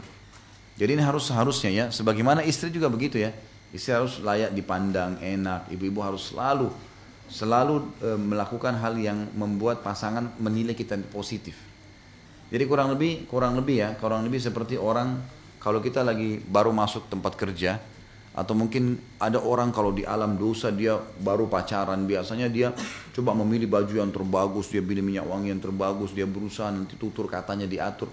Itu dalam perbuatan yang haram, tidak boleh. Tapi suami istri mestinya jauh lebih pantas melakukan itu. Kalau mau ngomong tutur katanya diatur, rapi, memang kita menggoda pasangan dengan positif atau menuntun kepada yang baik atau mengingatkan dengan cara yang santun, dan kita harus masuk ke semua itu. Nikmatin rumah tangga kita dan maksimalkan dengan kemesraan, dengan keharmonisan, dan itu kita bisa buat sebenarnya. Kemudian yang selanjutnya adalah ia seorang pemuda, ia lebih didahulukan daripada lelaki tua yang lemah agar tercapai kesamaan pikiran dan perasaan. Namun tidak mengapa lelaki tua menikah dengan wanita yang jauh lebih muda daripadanya. Bisa jadi laki-laki tua jauh lemah lebih baik daripada 100 pemuda. Jadi dilihat kalau misalnya ketemu antara seorang laki-laki yang masih muda, tidak terlalu jauh umurnya, dengan laki-laki yang jauh umurnya, dan dua-duanya memiliki kelebihan-kelebihan, soleh dan soleh gitu kan, maka didahulukan anak muda. Wajar, itu sangat normal, supaya bisa sepadan dengan dia. Tentu di sini pada saat si akhwatnya memang juga masih muda, gitu kan, maka sepadan, bisa mengimbangi itu. Tapi kata beliau, tidak ada salahnya menerima lamaran laki-laki yang tua, gitu kan. Itu tidak ada masalah. Ada tipologi perempuan maunya dinaungi, maka dia suka dengan kebapaan. Biasanya kalau anak perempuan yang manja sama ayahnya, itu dia suka sama laki-laki lebih tua, gitu kan. Biasanya begitu, karena dia tahu kalau lebih tua dia posisikan seperti ayahnya. Mungkin ayahnya suka peluk dia, suka lindungin dia, maka dia berharap suaminya pun begitu. Itu biasanya begitu ya. Tapi kalau perempuan yang mungkin dia tidak terlalu dekat dengan ayahnya, dia umumnya bergaul dengan teman-teman yang sebaya dengan dia, maka harapan dia biasanya laki-laki yang muda. Jadi saran beliau di sini, kalau bertemu antara yang muda dan beragama serta yang tua yang beragama, dahulukan yang muda, ya. Sebab dia akan lebih sepadan. Tapi boleh menerima yang tua. Bahkan kata beliau, kalau orang tua bahkan lemah pun tapi beragama, dipertemukan dengan laki-laki muda yang kuat, energik tapi tidak agama, tetap ini lebih baik. Kata beliau di situ kan. Beliau mengatakan bisa jadi laki-laki tua lagi lemah jauh lebih baik daripada 100 pemuda kalau dia beriman kepada Allah Subhanahu wa taala. Selanjutnya yang terakhir adalah ia sekufu atau setara, sepadan dengan gadis itu dari sisi usia, tingkat pendidikan, tapi agama lebih didahulukan, kecerdasan, materi, fisik dan semisalnya. Ini juga termasuk bahan pertimbangan. Datang seorang laki-laki, misal akhwat ini memang pendidikannya tinggi, mungkin S1 misalnya. Kemudian datang ikhwah tamatan SMA, ngelamar dia. Ada ikhwah yang lain kuliah, sepadan sama dia yang mana? Yang kuliah. Tentu kita bicara idealnya, dua-dua punya agama. Jadi ada dahulukan yang sepadan, karena jenjang pendidikan berpengaruh ke cara berpikir. Ya. Oh iya, ternyata begini. Mungkin kadang-kadang juga kosakata yang digunakan berbeda, ya. Teman-teman yang sudah kuliah kosakatanya beda dengan orang yang SMA misalnya. Ini tanpa merendahkan tentunya ya. Nah sama, kalau dia juga tingkatannya cuma SMA, wajar kalau dia nikah juga dengan orang yang begitu, nggak ada masalah, gitu kan. Tetapi beliau mengatakan, kalau ada pun orang yang tidak berpendidikan tapi agama lain, agama tetap dinomorsatukan. Tapi kalau bertemu sekarang punya agama tapi punya pendidikan, maka ini dipertemukan. Sama juga dengan masuk masalah sepadan ini, kufu ini adalah fisik. Ya. Sangat wajar kalau misalnya seorang akhwat punya kelebihan fisik, punya kecantikan, dia mau nikah dengan laki-laki yang gagah, itu wajar saja.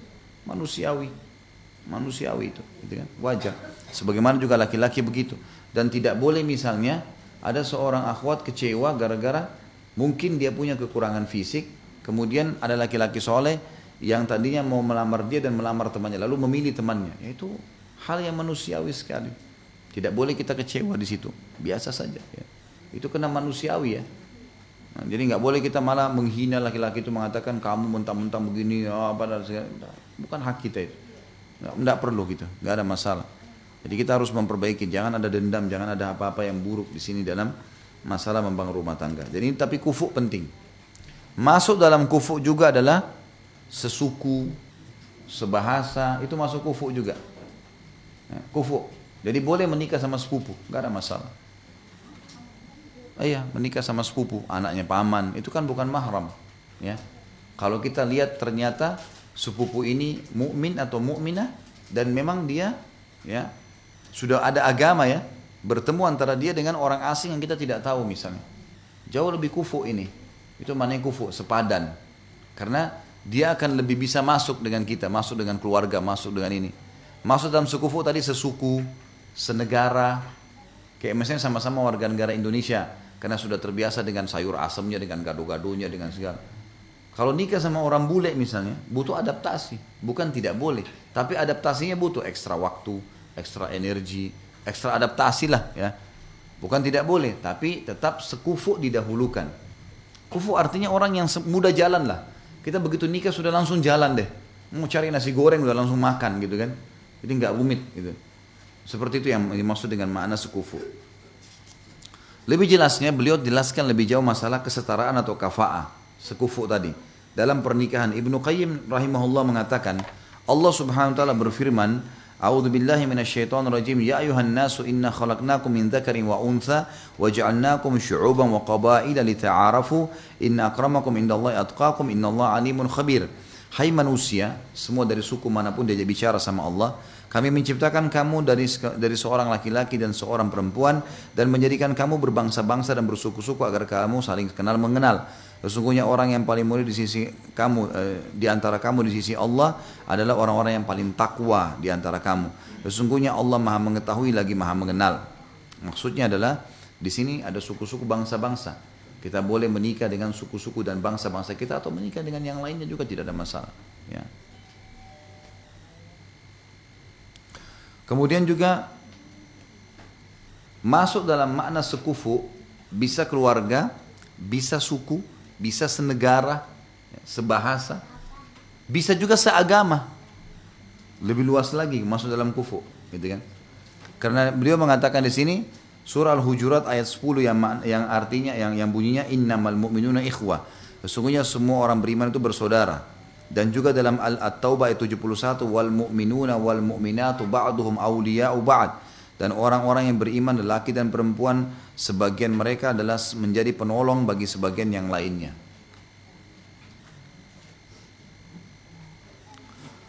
Kemudian juga masuk dalam makna sekufu, kesetaraan adalah tingkat ibadahnya sama. Misal sering ikut taklim, misal. Kalau laki-laki yang hiper taklim, suka taklim di mana-mana, maka yang tepat dia nikah sama perempuan yang begitu. Itu kufu namanya. Dia jangan menikah dengan perempuan walaupun salihah, tapi malas ke taklim. Makna kufu bisa. Ya. Atau sebaliknya begitu. Ada akhwat yang taklim di mana-mana gitu. Ada sampai seorang ummahat pernah beritakan ke saya, Ustaz tolong anak perempuan saya ini dicarikan jodoh.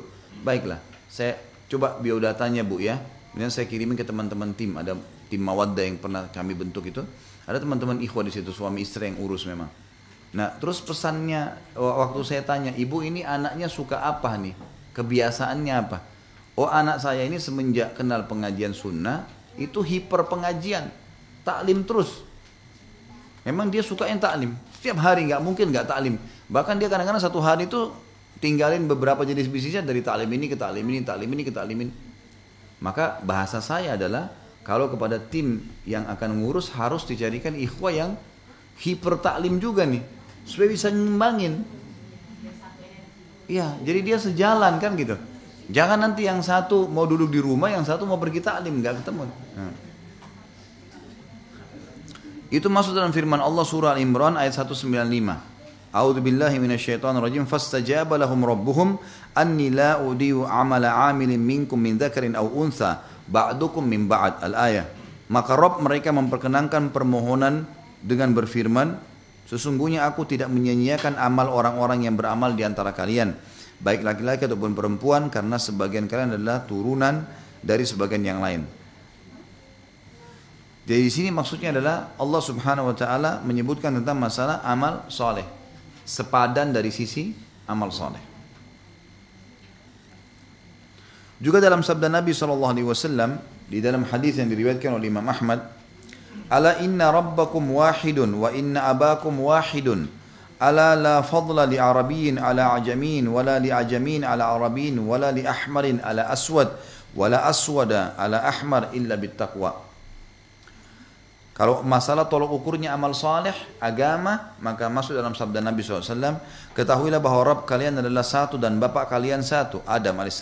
Ketahuilah bahwasanya bangsa Arab tidak memiliki kelebihan atas orang ajam, non-Arab, dan tidak pula orang ajam memiliki kelebihan atas orang Arab. Begitu pula orang berkulit merah tidak memiliki kelebihan atas orang yang berkulit hitam, dan tidak pula orang yang berkulit hitam memiliki kelebihan atas orang yang berkulit merah, kecuali dengan ketakwaan. Kecuali dengan ketakwaan. Jadi kalau sudah ada amal soleh, maka amal soleh didahulukan dan cari orang yang sekufu. Ya. Hadis ini memberikan pelajaran kepada kita, masuk di dalamnya adalah masalah iman dan amal solehnya harus berimbang. Jadi kalau misal si A mau menikah, dia memang sangat faham agama, luar biasa pemahaman agamanya. Si laki-laki ini misalnya, ada perempuan dua orang solehan dia mau nikahi, si A sama si B. Atau kita balik kasusnya, seorang akhwat pemahaman agamanya sudah sangat luar biasa. Mungkin dia kuliah khusus masalah agama, mungkin dia hafal Quran, mungkin segala macam. Ada laki-laki yang akan menikah sama dia. Dua-duanya soleh. Kalau tadi laki-laki dua-duanya soleh perempuannya gitu kan. Maka dia harus cari yang paling dekat dengan dia. Dari kedua yang soleh ini, yang paling dekat mengimbangi dia. Misal tadi si perempuan ini hafidzah Quran. Di antara yang lamar dia, yang satu belum hafal Quran sama sekali, yang satu hafal misalnya 10 juz. Dia dahulukan yang ini. Supaya sejalan dengan dia. Padahal dua-duanya soleh gitu kan. Jadi memilih yang lebih dekat dengan dia. Itu yang dimaksud dengan hadis tadi. Di dalam riwayat Tirmidzi, Nabi SAW juga bersabda, hadis ini sudah disebutkan tentang takhrijnya, disahihkan oleh Imam Tirmidzi. Idza khataba ilaikum man tardawna dina wa khuluqa fazawwiju illa taf'alu takun fitnatun fil ardi wa fasadun arid. Jika ada orang yang kalian ridhai agama dan akhlaknya meminang putri kalian, maka nikahkanlah ia. Jika kalian tidak melakukannya, maka akan terjadi fitnah di muka bumi dan kerusakan yang besar. Maksudnya tadi masalah kebersamaan dalam masalah agama. Juga perkataan Nabi SAW tadi sudah disebutkan juga tentang Bani Bayadah, ya, yang sudah dikatakan nikahkanlah Abu Hind dan nikahkanlah putri kalian. Abu Hind adalah seorang penunun, tukang bekam. Tadi sudah saya jelaskan itu. Nabi SAW telah menikahkan Zainab binti Jahash Al-Qurasyiyah muslimnya dengan Zaid bin Haritha, maula Nabi SAW. Menikahkan Fatimah binti Qais Al-Fahriyah Al-Qurasyiyah dengan Usama bin Zaid. Ya. Dan menikahkan Bilal bin Abi Rabah dengan saudara perempuan Abdurrahman bin Auf. Artinya, dilihat di sini kufunya masuk dalam masalah keimanannya. Padahal sebenarnya Zainab binti Jahash, ya, yang menikah dengan Zaid bin Haritha nanti jadi ummul mukminin, ya. Ini masih ada hubungan kerabat dengan Nabi SAW. Dulu tuan terkenal, ini punya jalur nasab yang bagus gitu. Tapi setelah Islam ternyata dia salihah. Kemudian suaminya Zaid juga saleh. Tapi Zaid ini bekas mantan budak, cuma punya pekerjaan. Lalu Nabi SAW menikahkan Zainab sama Zaid. Begitu pula Fatimah binti Qais tadi yang minta dinikahkan dengan Abu Jaham atau Muawiyah. Lalu kemudian Nabi SAW suruh menikah dengan Usama bin Zaid, anaknya Zaid bin Haritha. Padahal Usama ini adalah anaknya Zaid. Zaid adalah mantan budak gitu kan. Kemudian juga menikahkan Bilal bin Rabah, kita tahu adalah mantan budak yang dibebaskan oleh Abu Bakar dengan saudara perempuannya Abdurrahman bin Auf. Abdurrahman bin Auf terkenal, tokoh Mekah. Berarti adiknya adalah juga wanita yang terhormat. Allah berfirman, dan wanita-wanita yang baik adalah untuk laki-laki yang baik, dan laki-laki yang baik adalah untuk wanita yang baik pula.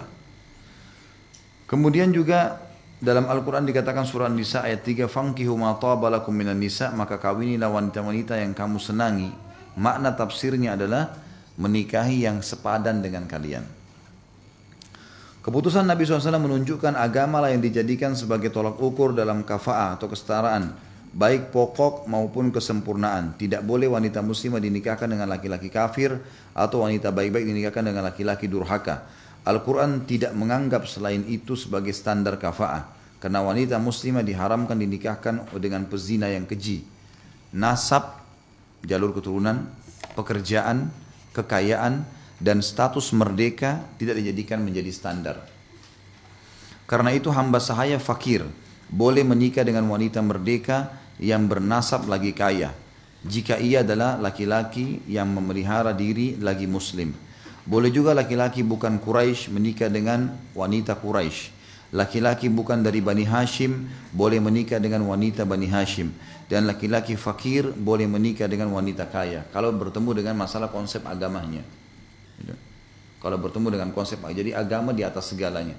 Tapi kalau ketemu tadi saya bilang antara agama sama agama, tapi yang satu punya kelebihan harta, boleh didahulukan ini. Karena sudah ada tolok ukur utamanya. Ahli fakih atau ahli fikih berselisih tentang kriteria kesetaraan. Menurut Malik, Imam Malik maksudnya, dengan zahir madhabnya, kafa adalah agama. Dalam suatu riwayat lain, kafa adalah ada 3, agama, kemerdekaan, dan terbebas dari segala aib. Imam Malik mengatakan itu. Kalau kita mau tahu kafa'ah sepadan gak dengan saya, maka pertemukan 3 hal. Apakah dia beragama?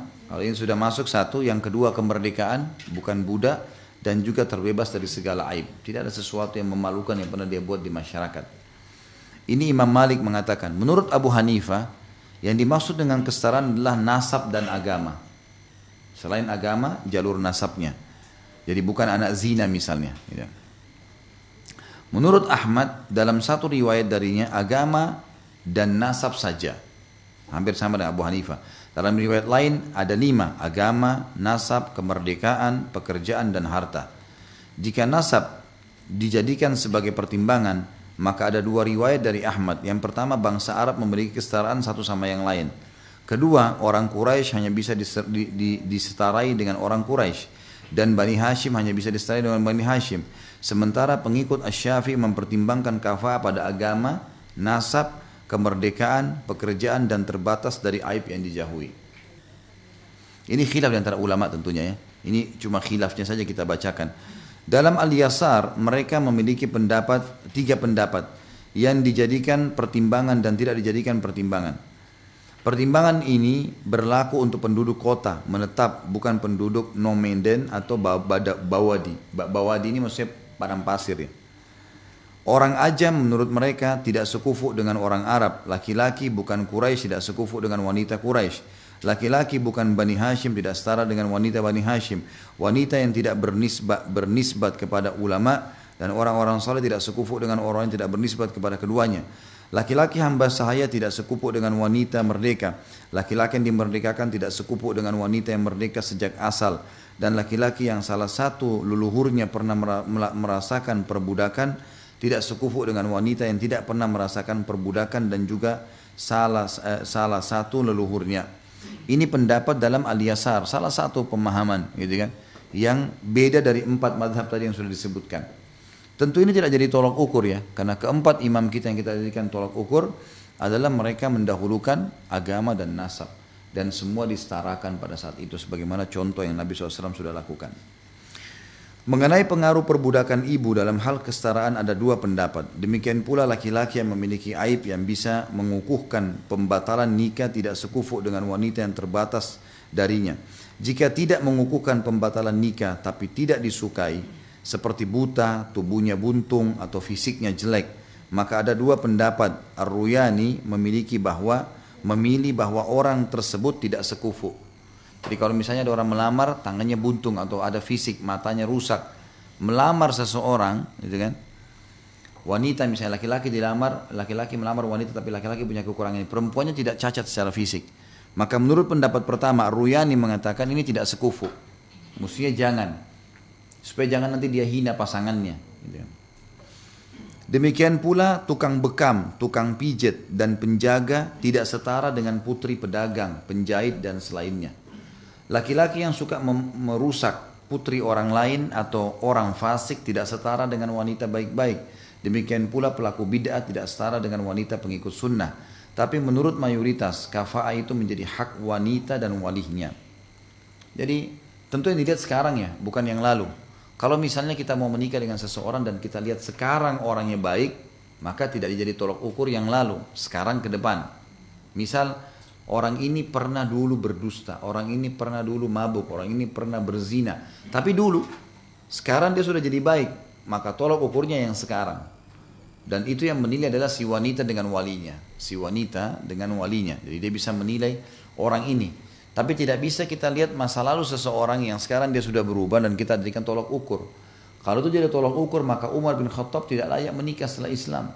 Karena dulu dia pemabuk, dulu dia suka mukul orang Islam, dulu dia hidup foya-foya sama dengan orang-orang Quraisy, dengan wanitanya dan seterusnya.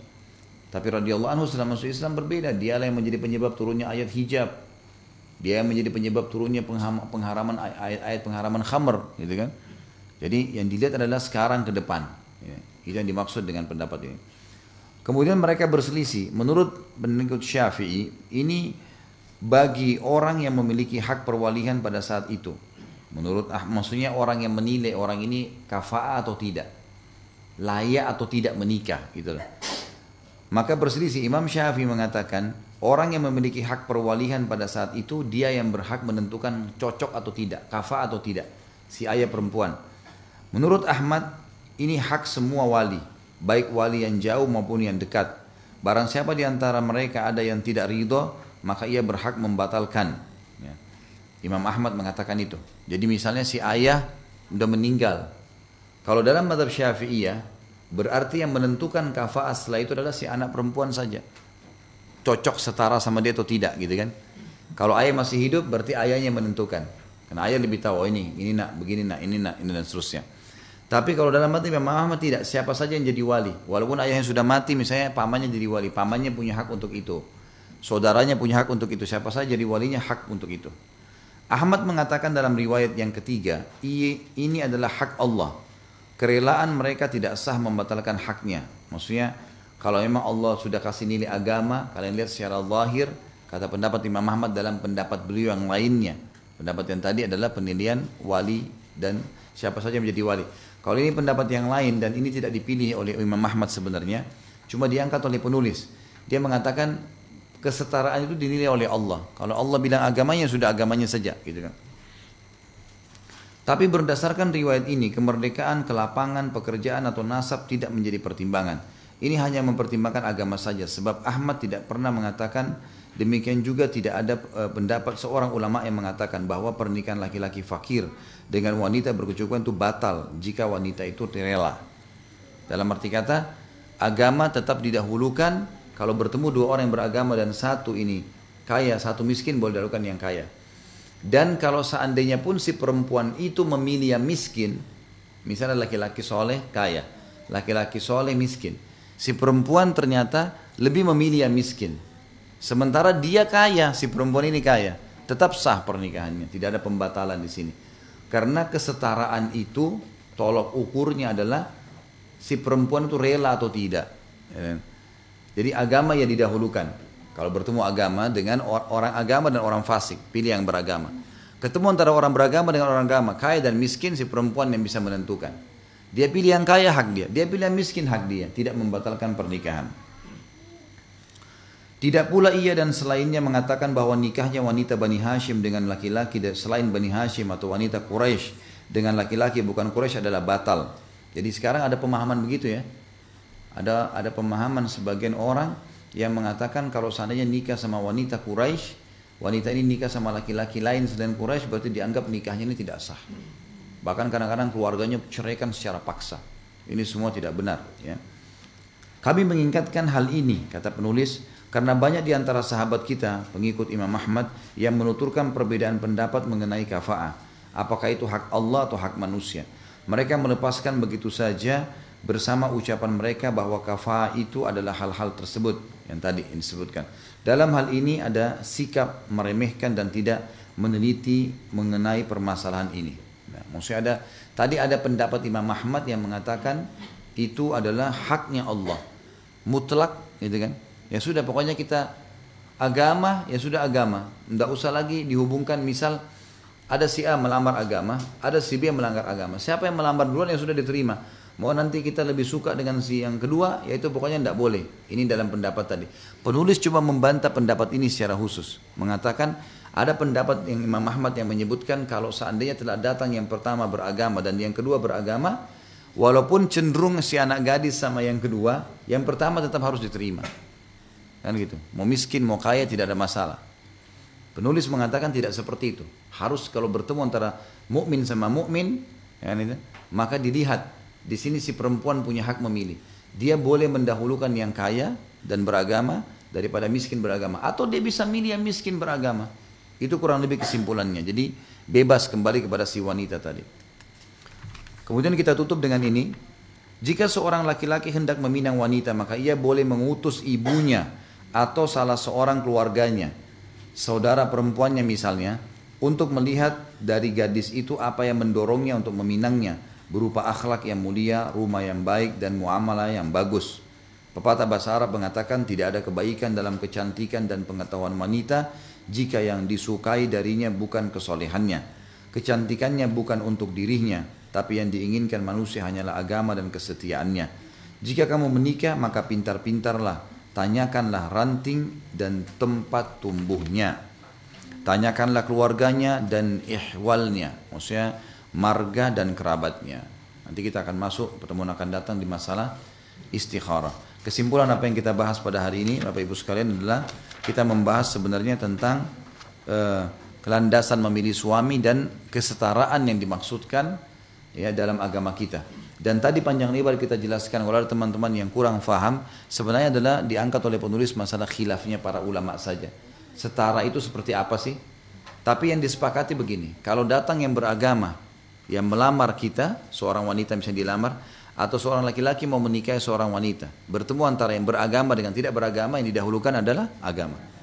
Walaupun yang datang setelahnya ini pangkatnya bagus, nasabnya bagus dan seterusnya, ini tidak boleh ditolak, harus yang ini, gitu kan. Sekarang yang diselisihkan adalah kalau dua-duanya beragama, di mana kufu'nya nih, di mana kesetaraannya, bagaimana menilainya. Maka disebutlah tadi khilaf-khilaf ulama, gitu kan. Ada yang mengatakan, atau saya simpulkan saja, kalau seperti ini kejadiannya, maka kembali kepada si wanita. Wanita yang mau menikah sekarang. Dia boleh milih yang kaya dan soleh, dan dia boleh milih yang miskin dan soleh. Yang penting sama-sama sudah punya agama. Sama laki-laki. Tadi kan sebenarnya dianjurkan sependidikan, ya, sekeluarga, sesuku, itu dianjurkan, bukan keharusan. Karena si wanita tetap di sini tidak batal nikahnya kalau dia pilih salah satunya. Misal dia lebih cenderung sama yang soleh tapi miskin, ya udah haknya dia. Atau ada orang Indonesia yang lamar dengan ada orang Amerika yang lamar, dua-duanya Muslim, dua-duanya baik, gitu kan. Lalu si perempuan cenderung sama yang orang Amerika, bukan salah. Nggak boleh kita hardik, oh kamu mesti nikah sama orang Indonesia itu lebih kufu, enggak. Kufu di sini adalah kesetaraan kembali kepada si perempuan nilai. Yang penting agamanya sudah ada. Nah itu yang tadi yang khilaf di antara Imam Ahmad, Imam Abu Syafi'i disebutkan, kesimpulannya seperti itu. Kesimpulannya seperti itu. Tapi ada tadi pendapat yang dilemahkan. Salah satu pendapat Imam Ahmad menurut penulis adalah kalau telah datang seseorang yang melamar lebih dulu, kalau beragama, lalu datang setelahnya juga orang beragama, tetap yang didahulukan yang pertama. Nah ini dibantah oleh penulis. Dia katakan ini semestinya tidak seperti ini. Karena tetap bagi wanita haknya untuk memilih. Asal memang belum terjadi lamaran di sini ya. Karena lamaran itu gini, sudah datang si laki-laki ketemu sama walinya perempuan, sudah bicara, tentukan tanggal, hari, ini namanya khidbah. Khidbah ini ada hadis Nabi berbunyi, janganlah kalian berkhidbah di atas khidbah saudaranya. Tidak boleh kan gitu, dilarang. Nah, ini lain hukumnya. Allahu alam. Kurang lebih seperti itu bahasannya.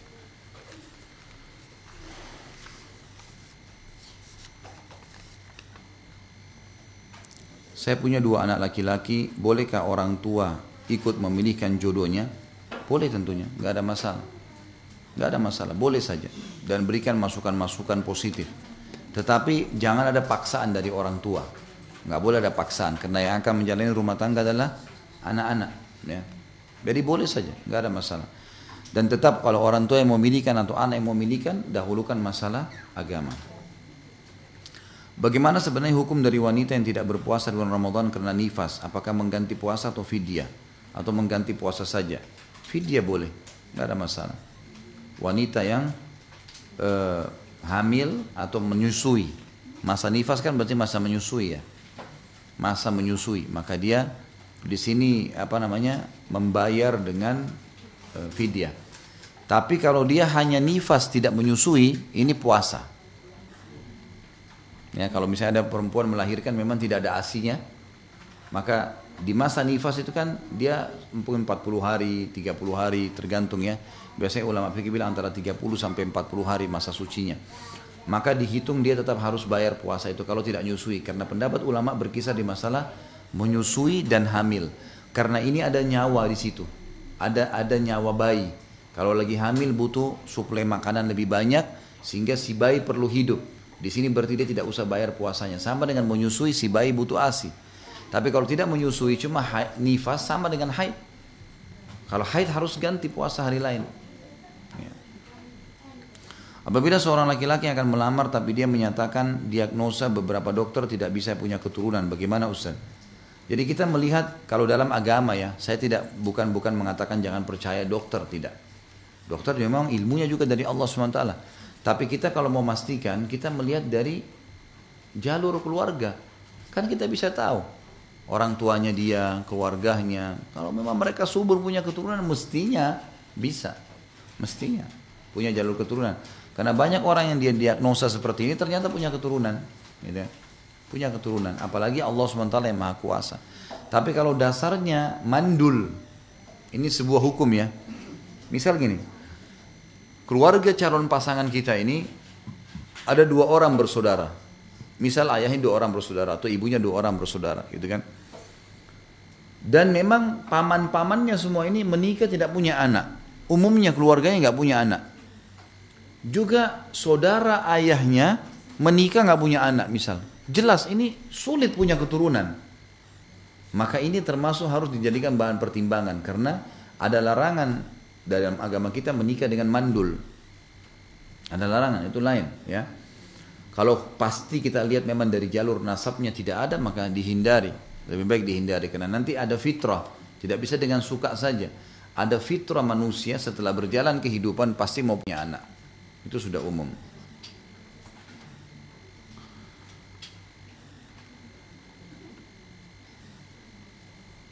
Bagaimana hukumnya secara syariat inseminasi buatan untuk tujuan memilih jenis kelamin laki anak? Saya belum tahu nih seperti apa nih. Saya tidak mengerti bagaimana. Tapi ada hadis Nabi SAW yang memberikan kita cara untuk mendapatkan anak laki-laki atau anak perempuan. Hadisnya hadis sahih, gitu kan? Kalau tidak salah di buku kita nanti ada bahasannya sebenarnya. Kata Nabi SAW, kalau sperma laki-laki mendahului sel telur perempuan, dalam arti kata klimaksnya, si laki-laki lebih dulu dari perempuan, gitu kan? Sperma sudah masuk di rahim, barulah cairan klimaksnya wanita keluar, maka berarti anaknya perempuan. Kalau sebaliknya, si perempuan yang lebih dulu klimaks dari laki-laki, anaknya laki-laki, ya. Dan ini sudah umum, dan itu yang sudah dibahas oleh para ulama. Dan memang jadi makanya pada saat orang mau mengatur keturunan, misalnya dia mau anak laki-laki, dan memang kita kan kalau mau tentukan bulannya, tanggalnya kan sebenarnya bisa. Misal masa suburnya tanggal berapa, memang niatnya di bulan Maret nanti saya mau hamil misalnya.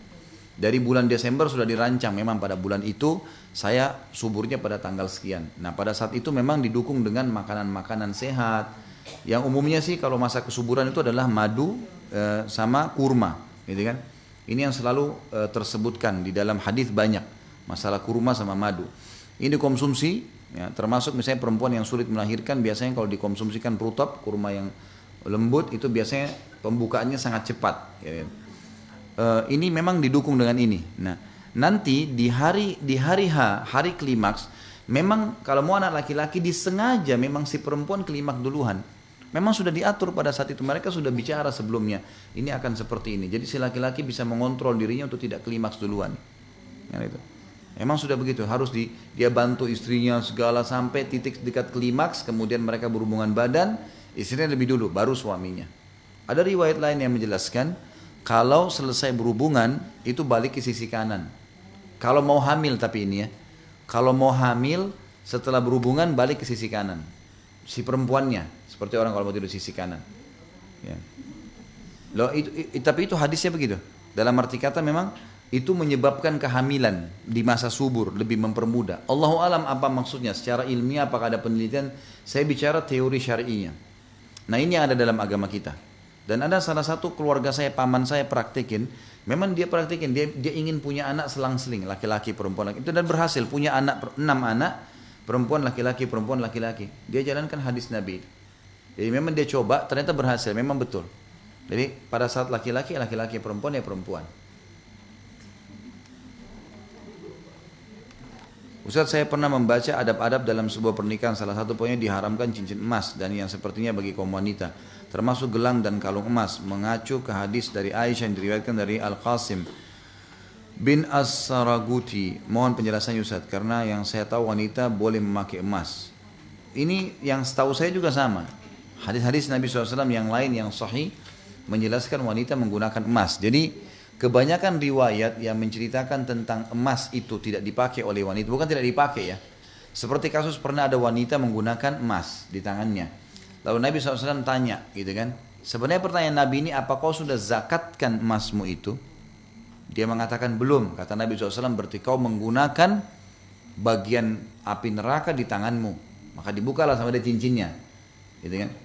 Ada riwayat-riwayat yang serupa dengan ini karena ada penyebab, indikasi sebab. Gitu kan. Kalau kita kembali kepada dalil Al-Qur'an misalnya, Al-Qur'an dalam surah Nisa Allah mengatakan a'udzu minasyaitonir rajim zuina lin-nasi hubbus syahawati minan nisa'i. Ya. Di sini Allah SWT mengatakan dihiasi bagi laki-laki menyukai perempuan, perempuan suka perempuan, perempuan suka laki-laki, dan juga ada suka dengan perhiasan, gitu kan. Minadz zahabi wal fiddah, dari emas dan perak Allah sebutkan. Memang itu disukai. Allah jadikan itu sebagai perhiasan. Dan ada hadis yang lain Nabi SAW mengangkat emas dan sutra. Emas tangan kanan, sutra tangan kiri, lalu berkata, dua benda ini haram bagi laki-laki umatku. Kata para ulama berarti halal bagi perempuan. Riwayat Bukhari yang lain juga menjelaskan Nabi SAW pernah memotivasi para sahabat untuk menyumbang jihad. Sampai mereka mencabut gelang-gelang dan kalung mereka yang dikumpulkan menjadi sumbangan. Tapi di sini hadis menjelaskan waktu dimotivasi menyumbang, mereka menyumbang. Itu. Dan terlalu banyak dalil berhubungan dengan masalah ini. Allahu alam, yang saya simpulkan adalah dalam buku fikih selama ini saya pelajari, tidak diharamkan perhiasan emas bagi perempuan. Itu halal, bagi laki-laki hukumnya haram. Dan larangan-larangan Nabi SAW yang ada itu umumnya karena ada indikasi penyebab tentang masalah tidak menjalankan zakat atau ada motivasi untuk menyumbang gitu kan, seperti itulah. Ustaz, apabila menikah 2 kali, yang pertama suami meninggal dunia, apakah jodoh yang dari Allah yang dituliskan sebelum lahir, dan siapakah yang akan menemani di akhirat nanti? Nikah itu takdir ikhtiar, Bu, ikhtiarnya ibu. Sekarang suami meninggal, ibu mau nikah atau tidak nikah kan haknya ibu ya. Kan ibu sendiri yang tentukan. Nikah itu, menikah sama dengan milih makanan. Saya mau makan yang pedas, mau makan yang gurih, bebas gitu kan. Saya mau pakai baju merah atau baju hitam. Khiyar, itu namanya ikhtiar, takdir ikhtiar. Nikah juga sama. A, B, C yang kita mau nikah sama dia. Lalu kita pilih si B, kan pilihan kita. Dia masuk dalam globalnya ketentuan Allah, takdir tapi ikhtiar. Artinya Allah catat di Lauhil Mahfud, Allah tahu si fulan akan lakukan itu. Bapak Ibu ini keluar sekarang pakai baju kita masing-masing dengan warnanya. Yang pilih tadi siapa? Kita sendiri kan? Allah sudah catat di Lauhil Mahfud, pada hari ini si fulan ini dan si fulana dia akan pilih baju warna ini. Dengan keluasan ilmunya Allah tahu dia apa yang kita lakukan sampai kita mati. Itu namanya takdir ikhtiar. Ini memang masuk dalamnya adalah jodoh. Jadi ibu boleh nikah, boleh enggak kan? Orang masih bujang atau masih gadis saja, bisa nikah, bisa enggak. Haknya dia. Karena pernikahan hukumnya bisa jadi wajib, bisa jadi sunnah. Bisa jadi haram, bisa jadi mubah, bisa jadi makruh. Masuk dalam semua bab. Dia akan wajib kalau seseorang takut berzina, wajib dia nikah. Enggak boleh enggak. Takut berzina haram, maka wajib dia nikah. Yang kedua, dia bisa menjadi hukum sunnah. Kalau dia hanya sekedar mau menjalankan sunnah Nabi. Yang ketiga, ini ada sunnah muakkad. Yang ketiga jadi haram. Nikah haram adalah nikah dengan mahram, ya. Nikah jadi haram itu. Dengan anak sendiri, dengan saudara, dengan saudari. Termasuk dalamnya adalah pasangan orang tua. Ya. Misal ada bapak ibu di sini, ibu bapak, ikhwan di sini laki-laki misalnya ayahnya poligami. Ini ayahnya menikah dengan istri yang kedua lebih muda daripada dia, daripada si anak nih. Tetap itu adalah mahram abadinya dia. Karena sudah digauli oleh orang tuanya. Semua yang sudah menikah sama orang tua kita mahram abadi. Nggak boleh lagi. Ini haram, pernikahan haram berarti. Termasuk pernikahan haram adalah nikah setelah tolak bayin. Nikah setelah cerai yang ketiga. Laki-laki mengatakan saya ceraikan kamu, saya ceraikan kamu. Sampai 3 kali, kalau 2 kali masih tolak raj'i namanya, boleh kembali. Tapi kalau sudah 3 kali, dia bilang saya ceraikan kamu, maka tolak bayin. Ini haram kumpul, nggak boleh nikah lagi. Kecuali si perempuan sudah nikah sama laki-laki lain, nikahnya normal, cerai lagi, cerainya pun normal, bukan direkayasa, baru terbuka variabel kembali kepada suami pertama. Tapi jadi haram nikahnya kalau sudah cerai yang ketiga kali. Termasuk haram adalah nikah setelah li'an. Tahu li'an? Hukum li'an. Li'an itu saling melaknat. Kalau suami istri saling menuduh pasangannya selingkuh. Ya. Di zaman Nabi SAW pernah ada sahabat datang mengatakan, ya Rasulullah istri saya selingkuh. Panggil istrinya, suamimu tuduh begini. Tidak, saya enggak selingkuh. Nabi ingatin, hati-hati, Allah lebih tahu. Ini diingatin, tidak mau tahu. Suami tetap bilang selingkuh ya Rasulullah, saya tahu. Istri bilang tidak. Baik, kata Nabi siap sumpah, siap sumpah. Dalam Islam ada namanya sumpah li'an, tapi nggak ada sumpah pocong. Karena kita Indonesia kan sumpah pocong, pakaiin kain kafan, baca yasin, itu nggak benar. Yang ada adalah sumpah li'an. Nah si suami yang menuduh ini mengatakan demi Allah dia selingkuh. Dia tuduh istrinya, sumpah atas nama Allah 4 kali. Demi Allah dia selingkuh, demi Allah dia selingkuh, sampai 4 kali. Yang kelima dia mengatakan demi Allah, ya Allahnya akan melaknat dia kalau dia dusta. Kemudian si istri supaya lepas, kan suami sudah tuduh nih. Hukumnya syari dia dirajam semestinya kan. Nah si istri untuk bebas dari rajam dia harus bilang, demi Allah dia dusta suamiku. Demi Allah dia 4 kali. Yang kelima dia mengatakan murka Allah datang kepadanya kalau suaminya yang benar. Nah setelah itu ada cerai abadi. Ini kalau setelah li'an, cerai abadi. Walaupun itu baru pertama kali. Nggak dihitung tolak 1 gitu loh. Ini namanya hukum li'an. Nah ini hukumnya haram, pernikahan yang haram. Ada pernikahan yang makruh. Pernikahan makruh itu adalah pernikahan yang dipaksa. Misal orang tuanya paksa, atau dia terpaksa nikah. Ini semua adalah nikah yang makruh. Ada nikah yang mubah. Mubah adalah orang kalau seperti masuk dalam halnya masalah melakukan poligami misalnya, mubah saja. Sesuatu yang dibolehkan dalam agama, gitu kan. Seperti itulah memahaminya. Jadi di sini yang dimaksud adalah ibu kalau misalnya menikah lagi, itu adalah pilihan ibu, takdir ikhtiarnya. Dan itu ibu boleh menikah, bukan tidak boleh. Ya. Baik, pertanyaan selanjutnya adalah siapa yang akan menemani di akhirat? Suami yang terakhir. Jadi kalau ibu mau tetap sama suami yang pertama ya jangan nikah. Memang begitu. Makanya dalam sebuah penyebutan kata Nabi SAW ada 4 wanita penghuni surga. Yang keempatnya itu adalah salah satunya adalah wanita yang meninggal suaminya lalu punya keturunan, dia menahan diri menikah lagi karena takut anaknya terbengkalai. Itu dijamin surga baginya. Tapi dia bukan tidak boleh, dia boleh menikah. Cuman ulama mengatakan jadi makruh hukumnya kalau anaknya masih kecil, masih masa menyusui misalnya. Kan tidak mungkin dia mau layani suami, berikut juga anaknya mau disusuin. Apalagi ini laki-laki ini bukan anaknya, dia mungkin tidak bisa sabar. Sedangkan suami, ayahnya saja kadang-kadang masih rewel. Apalagi kalau laki-laki lain kan gitu. Jadi seperti itu Allah alam. Jadi bersama dengan suami yang terakhir. Tapi juga sebagai penutup Bapak Ibu sekalian dari pertanyaan ini, kalaupun ibu merasa memang harus menikah, jangan merasa bersalah ya. Menikah itu bukan aib dalam Islam. Bahkan saya selalu sarankan, jangan ada janda, jangan ada duda, gitu kan. Harus menikah. Kecuali memang darurat kayak tadi, ada anak-anak kecil. Karena memang memiliki suami bagi wanita, pintu surga. Kan gitu. Memiliki istri bagi laki-laki, pintu surga. Banyak sekali amal yang bisa dikerjain yang tidak bisa dikerjain selain menikah. Gitu kan. Istri cuma layani suaminya, cuma buatin minum, buatin makan, layani diranjang, azan sholat, mati masuk surga. Gitu. Karena gitu, ringan sekali. Laki-laki banting tulang, cari nafkah, dia cari nafkah ikhlas untuk istrinya, anaknya, maka sama dengan mujahid di jalan Allah. Pahalanya besar. Lalu kenapa tidak membangun rumah tangga mestinya? Kegagalan masa lalu tidak harus ditarik ke sekarang. Kita ambil pelajaran, oh ternyata yang dulu tidak soleh atau tidak solehah, sekarang saya harus cari yang begini. Nabi SAW adalah suami ketiganya Khadijah.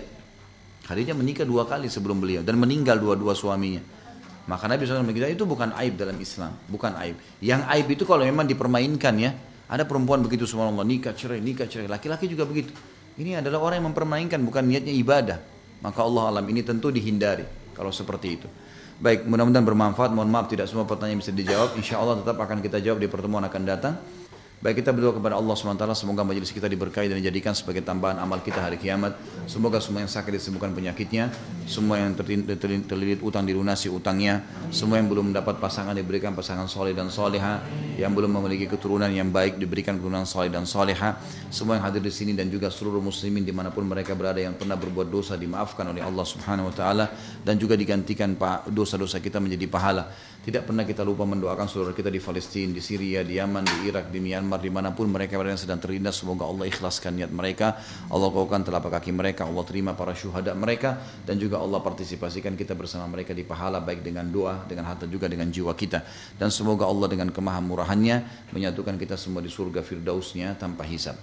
Baik, sebelum kafaratul majlis saya akan mengajak lagi ke Bapak Ibu sekalian mengunjungi web resmi di www.khalidbasalamah.com, dan tolong kalau nonton YouTube diberikan dukungannya di like, kemudian di subscribe juga bisa berlangganan, dan juga di share, berikan tanggapan positif demi untuk perkembangan dakwah kita. Mungkin begitu. Subhanakallahumma bihamdika asyhadu an la ilaha illallah astaghfirullah wa atubu